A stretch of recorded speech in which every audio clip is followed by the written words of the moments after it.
The night before my wedding, the world felt too quiet, as if it already knew what I was about to discover. I remember standing by the window, my veil draped over a chair, wondering why my heart felt heavier than the dress I'd chosen. I didn't know that within a few hours, love, trust, and dignity would all shift under my feet. My name is Sara, and for 3 years, I believed I was building a future with a man whose smile I trusted more than my own instincts. The wedding was set in a small coastal town, the air smelling of salt and jasmine, the house packed with laughter and relatives. But beneath the rehearsed joy and the clinking of teacups, something felt uneven, a silence between me and Daniel that had grown wider these past weeks. I tried to ignore it. I tried to love past it. But the truth doesn't soften just because you're afraid of touching it. The morning before my wedding should have felt warm, soft, and certain. But instead, it felt like the house was holding its breath. I woke before the sun, lying there in the half-dark, listening to the quiet hum of the fridge and the restless tapping of branches against the window. My dress hung in the corner, still wrapped in its protective plastic, glowing faintly like a ghost waiting to be invited in. I tried to picture myself walking toward a future I had spent years imagining. But something inside me kept tugging at the edges of my calm, whispering that the day ahead held something I wasn't meant to ignore. I didn't know it then, but the world I built so carefully was already cracking. I remember standing at the kitchen counter, watching the kettle tremble before the water even boiled. Some mornings have a way of speaking before anyone else does, and that morning, it spoke to me in a quiet shiver down my spine. The house felt too still, too thoughtful, like it was waiting to see whether I would notice the shift in the air. I wrapped my hands around my mug and tried to steady myself, but the tea tasted like metal, and even the light coming through the curtains felt unsure. And somewhere deep in my chest, a small, steady voice murmured, "Look closer today." My fiancé, Daniel, had left early, saying he needed to tie up loose ends before the ceremony tomorrow. He kissed my forehead, soft but distant, the way someone kisses a child they're trying not to wake. I didn't think much of it then. Wedding stress can twist even the simplest moments into something frail. Still, something didn't sit right. The house felt stretched thin, as if one wrong move would rip it open. I tried distracting myself, checking the seating chart, ironing the last of the table ribbons, folding napkins with shaky hands. But every task felt heavy, like the weight of a truth I hadn't uncovered yet was hiding beneath each crease. My secretary Mayra texted me at noon. "Don't worry about anything today. I handled all the work for you." A sweet message, thoughtful even. But she rarely texted me on weekends, and never with that much warmth. I put my phone down, but my mind didn't put anything down with it. I kept moving, dusting corners that didn't need dusting, rearranging vases that already looked fine. A quiet restlessness filled every step, that feeling of walking into a room you've lived in for years, and suddenly noticing something that wasn't there the day before. Something soft, something wrong. Around 3 o'clock, I realized Daniel hadn't called me all day. Not a single check-in, not a single text, not even a, "How are you feeling?" The day before our wedding, my hands started shaking for reasons I didn't want to name. I drove to the office, telling myself it was just to drop off a few last documents, things Mayra might need before my honeymoon. But deep down, I knew I wasn't going for paperwork. I was going to quiet that uneasy whisper inside me, or prove it right. The building was strangely empty for a Saturday. Lights off, blinds half drawn, the whole place caught in that late afternoon gold that makes everything look innocent. But innocence is a fragile thing. I walked down the hallway quietly, my heels softened by the carpet. When I reached Daniel's office door, I heard something, a laugh I knew too well, but softer, too intimate. Mayra's laugh. Then a low murmur that wasn't meant for me. My fingers froze on the doorknob. The world didn't crash in that moment. It simply paused, like a camera waiting for me to decide if I wanted to see the next frame. And I did. I opened the door. The room smelled different, like Daniel's cologne mixed with Mayra's floral perfume. Two scents that had no business breathing the same air. They were close, too close. Her hand on his chest, his hand on her waist. The kind of closeness people build behind closed blinds and guilty hearts. For a second, no one moved. Daniel's mouth parted, Mayra's smile fell, and I just stood there. Not broken, not crying, not screaming, just watching the truth settle over everything like dust. He said my name, soft, ashamed, almost rehearsed. But I didn't answer him. I didn't look at him. I looked at Mayra, the girl I hired, the girl I trusted. The girl who texted me that morning with kindness she didn't mean. She didn't look away. Maybe she expected me to run out, burst into tears, collapse into some cliché. But sometimes pain doesn't explode. Sometimes it sinks in like a slow tide. And in that slow tide, a strange calm wrapped itself around me. Cold, steady, and sharp enough to cut. Daniel stepped toward me, reaching for my hand. His fingers trembled. I stepped back, and something inside me whispered, "This is the moment everything changes." I didn't scream. I didn't curse. I didn't ask why. I simply smiled. Small, quiet, and final. The kind of smile that comes when the world finally reveals itself. "I'll see you tomorrow," I said softly. Neither of them understood the meaning beneath it. Not yet. I walked out of the office, my footsteps slow and deliberate, like someone walking toward a new life without looking back at the one already burning. The sun was setting as I reached my car, painting long shadows across the pavement. Shadows that stretched, broke, and reformed, just like I would. And as I closed the car door, I whispered to myself, "This story isn't ending, it's beginning." The morning after I caught them, the world looked strangely calm. The sky was pale, washed in the soft gray of early dawn, the kind of light that makes everything appear gentle, even things that aren't. I sat on the edge of my bed, listening to the ticking of the clock on the wall. Every second sounded louder than the last, as if time itself was trying to push me towards something I wasn't ready to face. My wedding was only hours away, but the bride who sat in that quiet room wasn't the same woman who had bought the dress hanging by the window. She was someone colder, clearer, awake. I moved through the house silently, careful not to disturb the stillness. It felt like the walls were listening, memorizing my breath, waiting to see what I would do next. My phone buzzed twice, once from Daniel, once from Mayra. I didn't open either message. Instead, I went into the bathroom and splashed cool water on my face. The mirror didn't reflect the woman I used to be. It showed someone whose heart had stopped breaking and started hardening. People talk about heartbreak like it's loud, like it crashes or burns or explodes. But mine didn't. It felt like a tide pulling back quietly, taking everything with it. The trust, the tenderness, the future I almost stepped into. My mother called around 9, asking if she should come early. If I needed help, if everything was all right. I lied. "Everything's fine, Mama." Because how do you tell someone that the life they were ready to celebrate for you died the day before? I sat at the dining table, staring at the invitation cards neatly stacked by the vase. Gold lettering, perfect borders, all announcing a wedding that suddenly felt like a joke only I could hear. Around noon, Daniel showed up. I heard his footsteps before he reached the door.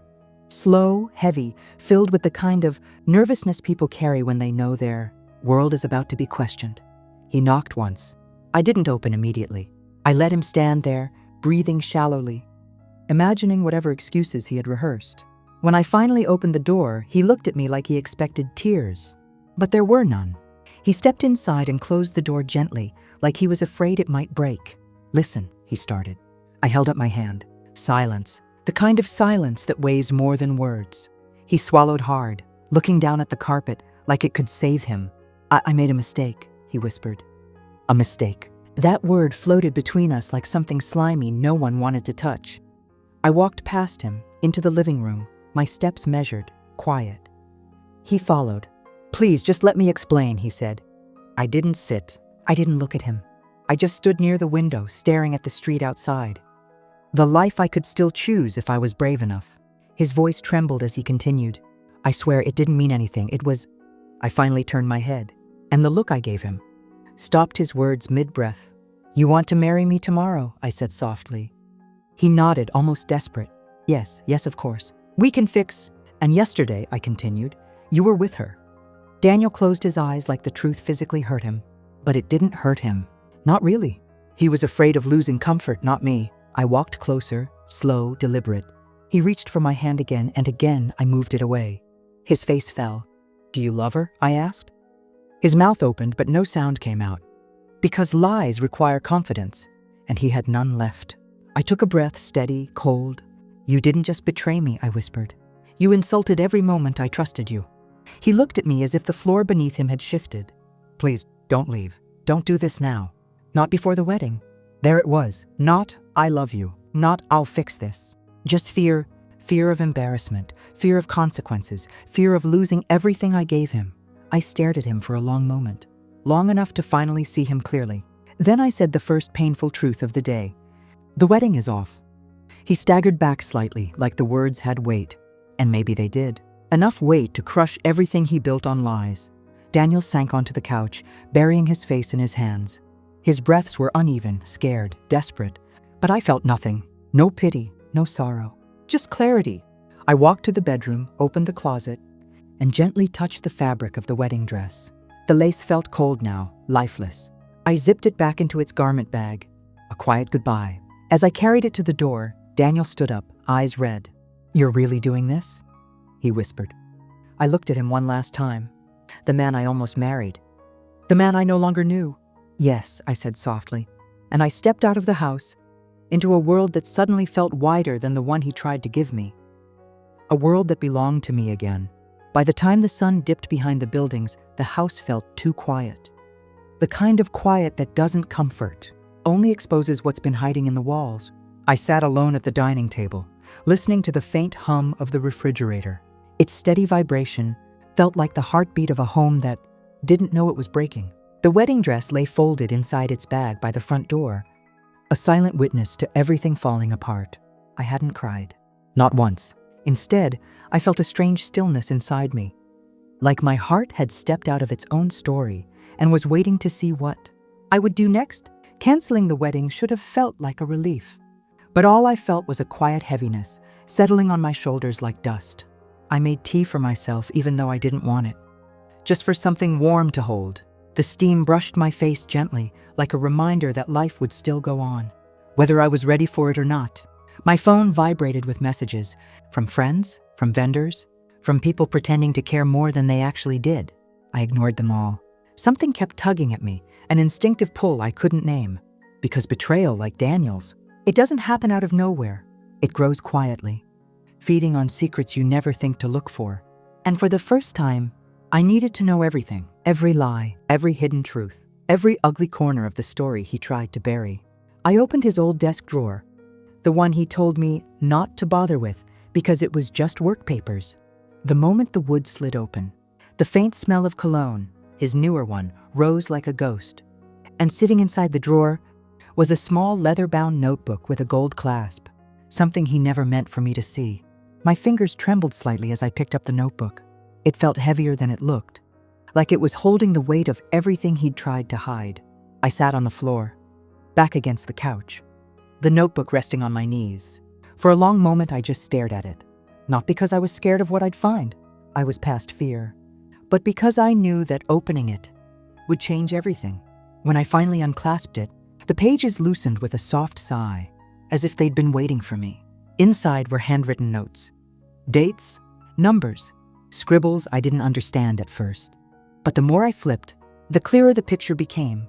Meetings with my secretary, transactions I never approved, plans spoken in shorthand, always involving the same initials, MR.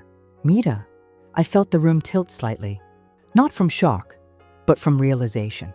They hadn't just betrayed me emotionally. They were using me, using my company, using my trust. Daniel had been planning a life that depended on taking pieces from mine. A quiet, calculated theft, wrapped in a smile and a wedding ring. Near the back of the notebook, one line stopped me cold. After the wedding, full access. Full access to what? I knew the answer. Everything. My breath came slow and steady. A calm I didn't expect. Sometimes the truth hurts. Sometimes it destroys. And sometimes it clears a path. I turned to the last page. And there, slipped into a small paper pocket, was a printed document. A draft of a shared account transfer request, with my signature forged. My vision didn't blur. My hands didn't shake. I simply closed the notebook and placed it gently on the table, like the dangerous thing it was. Then I stood. There was no more doubt, no more questions, no more hoping he might tell the truth if I asked kindly enough. Daniel and Mayra hadn't just been careless. They had been deliberate, and the wedding was never about love. It was about access. I walked to the window and looked outside. The street lamps flickered on one by one, casting long shadows across the pavement. For the first time, those shadows looked familiar. like they'd been waiting for me to step out of the story I'd been trapped in. There's a moment in every betrayal when anger stops being a flame and becomes a direction, a plan. I inhaled deeply and whispered to the empty room, I know now. Night settled fully around the house, wrapping it in a darkness that felt strangely warm. I slid the notebook into my own desk drawer, a quiet promise to myself that his secrets would be the seeds of my strength. Tomorrow, I would start making calls, lawyers, accountants, people who could help unravel the web he thought I would never see. But tonight, I stood in the doorway of the room that once held my future and allowed myself a single moment of stillness, the kind that comes right before a storm breaks, because Daniel thought he ruined my life by cheating. He had no idea that by showing me who he truly was, he'd given me everything I needed to destroy the life he planned to steal. And as I turned off the lights, I whispered into the darkness. This time, I finished the story. The music was soft enough to feel like a memory, not a celebration. And as I stood behind the curtain, fingers resting on the cool lace of my dress, I knew something that no one else in that room knew. This wedding was already over. The flowers still breathed their sweetness into the hall. The guests still waited with curious smiles. But under all that beauty, there was a tremor, a quiet shaking in my chest that felt like truth calling my name. I smoothed the front of my dress, took in one last breath, and stepped into the light, not as a bride, but as a witness. I never imagined my life would bring me to this aisle, walking alone while every eye followed me. The violin played the song Daniel chose, a song I used to love. But that morning had changed everything. I woke up before sunrise, not because of excitement, but because my phone had chimed. One message, from Daniel. At first, I smiled, thinking it was something sweet. But the screen glowed with words meant for someone else. Don't worry, she'll never know. One more night and it's done. There was a softness in that message that didn't belong to me, a kind of tenderness that felt borrowed, stolen, misdirected. I didn't cry. Tears felt too loud for a truth this quiet. Instead, I sat there with the sunlight barely touching the floor, listening to my own breathing, steady, controlled, almost rehearsed, and I realized something. This day wasn't for me, it was for the truth. So I got dressed, I curled my hair, I painted my lips with the color he said he loved. And then, before I left the house, I took my phone out and pressed play one more time. The video I recorded hours earlier, the open door, the laughter I recognized, the silhouette that wasn't mine pressed against his chest. I didn't rage. I didn't break. Instead, I whispered only one thing. Let the truth walk with me. When I entered the venue, the hall was already full. The rustle of dresses, the hum of whispers, the polished shine of everything pretending to be perfect. Daniel stood at the altar in his suit, smiling, but not with his eyes. His eyes flickered with a kind of worry he hoped no one saw. Only I saw it. My heels clicked softly on the aisle floor, step by step, closer to him, and farther from the life he thought he could hide me inside. Except I didn't walk toward him. I turned, toward the microphone placed near the altar, the one meant for vows and promises and soft declarations of forever. My fingers slid around the metal stem. It felt colder than I expected. A few people laughed awkwardly. Someone whispered, "Is this part of the ceremony?" I didn't answer. I just lifted the folded paper in my hand, the message he sent me, and read it aloud. Slowly, calmly, as if I were reading a bedtime story. The murmurs started immediately. A ripple across the room, like wind brushing tall grass. I could feel Daniel's panic before I even looked at him, the tightening of breath, the soundless plea in his throat. But I continued. When the last word left my mouth, I let the silence sit. Let it fill every corner of that beautiful room. Let it wrap itself around the truth like ribbon on a gift. Then I touched my phone. Not hurried, not shaking, just ready. The screen lit up, and the first few seconds of the video glowed across the hall's giant display, the one meant for wedding slideshows. The open door, his voice, her laugh, the way he held her like the world was ending, and she was the only thing worth saving. A few women gasped. Someone covered their mouth. His mother's hand dropped from her heart. Daniel tried to step forward, but I lifted a single hand, just one, and he stopped. For the first time in our entire relationship, he actually listened to me. The video ended, not with drama, not with shouting, just a soft click as the screen faded back to white. I placed the ring, the one he chose so confidently, on the small table beside the microphone. The metal made a tiny sound as it touched the wood. A sound that felt louder than any I do could ever have been. I looked at him then, not with anger, not with heartbreak, just with clarity. We could have had a beautiful life, I said softly. Not perfect, but honest. He opened his mouth, but no words came out, just air shaped like regret. I stepped back from the altar, step by step, my dress brushing against the aisle like a sigh. The guests parted for me. No one stopped me. No one tried to patch over what was already torn. When I reached the doors, I paused, just once. Because something about the truth felt different when spoken aloud. It echoed, not in the room, but in the people who heard it, in me. And as I pushed the doors open, letting the sunlight wash over my dress, I whispered the last line only to myself. Why does the truth echo louder when spoken softly? Then I walked away, free. The first raindrop touched my cheek before I even reached the bottom of the steps. It didn't feel cold. It felt cleansing, like the sky exhaled for me. Behind me, the music inside the venue kept playing, pretending a wedding was still happening. But out here, in the gray hush of the afternoon, the world finally felt honest. I didn't run. I didn't hide my face. I just walked, slow, steady, as if each step peeled a layer of someone else's story off my skin. And for the first time all morning, I felt light. The air smelled different the moment I reached the parking lot. Like someone had scrubbed the whole sky clean with rainwater and wind. The kind of smell that belongs to beginnings, not endings. My dress, heavy with lace, brushed against my ankles gently, like it knew I didn't belong in it anymore. A bride without a wedding, but somehow not a woman betrayed. Just a woman released. A few relatives rushed outside, voices tangled with worry and curiosity. Sara, what are you going to do now? Where will you go? Should we call someone? Their questions floated around me like loose pages from a book. I no longer needed to read. I didn't answer any of them. I only smiled, a small, quiet smile that came from a place deeper than relief. Because while they were trying to understand the scandal, the drama, the shame, I was already thinking of something else. I was thinking of the message that arrived just minutes before I left the hall. A soft buzz, a familiar tone. One line from my lawyer. It's done. The contract is now in your name alone.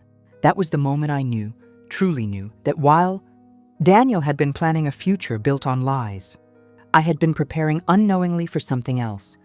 A clean escape, not out of revenge, but out of wisdom. Sometimes God gives us warnings long before we realize they're warnings.